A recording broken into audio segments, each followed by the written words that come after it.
پھر دن ہوا،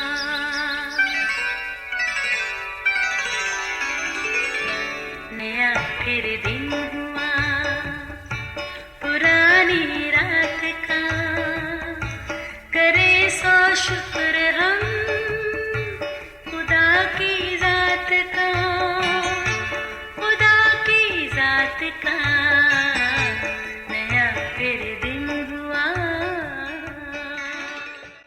آج کی آیت، اور خداوند نے ان کی راحت انگیز خوشبو لی، اور خداوند نے اپنے دل میں کہا کہ انسان کے سبب سے میں پھر کبھی زمین پر لعنت نہیں بھیجوں گا، کیونکہ انسان کے دل کا خیال لڑکپن سے برا ہے۔ پیدائش 8 باب 21ویں آیت۔ عزیزو، جنت اور دوزخ کا تصور ہر ذی شعور کو ہے، جو اپنی جگہ اٹل حقیقت ہے۔ کسی بھی منزل کے بارے میں اس کے راستے خود اپنا پتہ بتا دیتے ہیں، مگر جنت جتنا حسین تصور، راستہ اتنا ہی کٹھن، اور دوزخ جس قدر خوفناک منزل، راستہ اتنا ہی کشادہ اور پرکشش۔ ایک آدمی نے اپنے لیے جنت کا انتخاب کیا، مگر اپنی عقل و فہم سے خود ساختہ راستہ بھی بنایا۔ اس کے خیال کے مطابق وہ جتنی بھی نیکیاں کرے گا، وہ منزل کے قریب تر ہوتا چلا جائے گا۔ ایک دن اس نے خواب میں دیکھا وہ ایک اونچی سیڑھی پر کھڑا ہے جس کا سرا آسمان سے جڑا ہے۔ پیچھے مڑ کر دیکھا، اپنی نیکیوں کے کاموں کی بدولت وہ سیڑھی پر کافی اوپر تک پہنچ چکا تھا۔ بس اب اسے صرف ایک چھلانگ لگا کر اپنی منتخب منزل یعنی جنت میں پہنچ جانا تھا۔ اس نے خوشی سے سیڑھی کے آخری سرے سے چھلانگ لگائی۔ پتہ کیا ہوا؟ وہ خوف سے چلانے لگا۔ ہاں ساتھیو، اصل میں وہ ایسی جگہ پر جا پہنچا جو اس کے وہم و گمان میں بھی نہ تھا۔ عزیزو، کیا کہنے اشرف المخلوقات بنی نوع انسان کے، جس کو خود خالق خدا نے اپنی صورت اور شبیہ پر اپنے ہاتھ سے بنایا اور اپنا دم پھونک کر اسے جیتی جان بنایا، پھر اسے برکت دی اور کہا پھلو بڑھو اور زمین کو معمور و محکوم کرو۔ اس کے ساتھ ہر چیز پر اسے اختیار بھی دے دیا، مگر افسوس وہ اپنے اس اعزاز کو سنبھال نہ سکا اور گناہ کا مرتکب ہو کر خالق خدا کی رفاقت سے دور ہوتا گیا، جس کے باعث گناہ نسل انسانی میں سرایت کرتا گیا۔ پھر ایسا وقت بھی آیا کہ بدی اس قدر بڑھ گئی کہ خالق خدا کو اپنی تخلیق کی گئی ہر شے کو نیست و نابود کرنا پڑا۔ عزیزو، نوح کے دور کا وہ بڑا پانی کا طوفان ایک ایسا ناقابل فراموش واقعہ ہے جس کی وجہ سے ہر چیز اپنے انجام کو پہنچ گئی، ماں سوائے نوح کے گھرانے اور خدا کے حکم سے وہ جاندار جو نوح کے ساتھ کشتی میں موجود تھے۔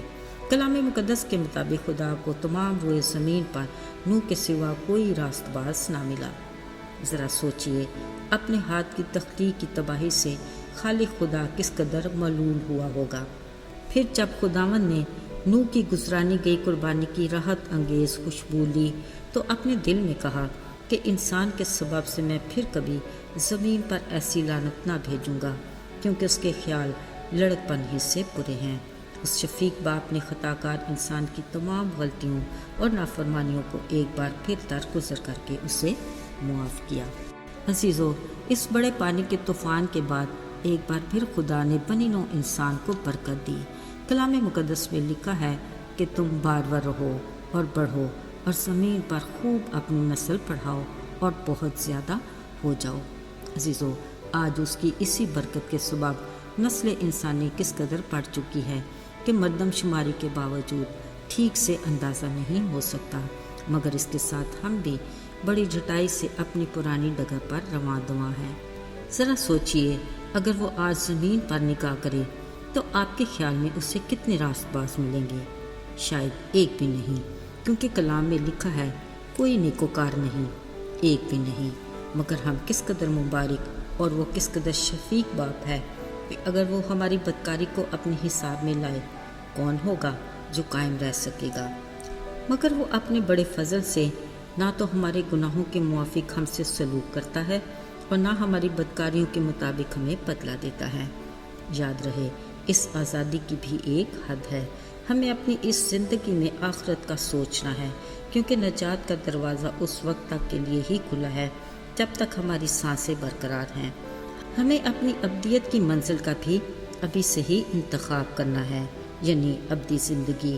یا پھر ابدی ہلاکت۔ عزیزو، منزل کا چناؤ ہمارا اپنا فیصلہ، مگر اس کے راستوں کے بارے میں خدا کا کلام واضح طور پر آگاہی دیتا ہے۔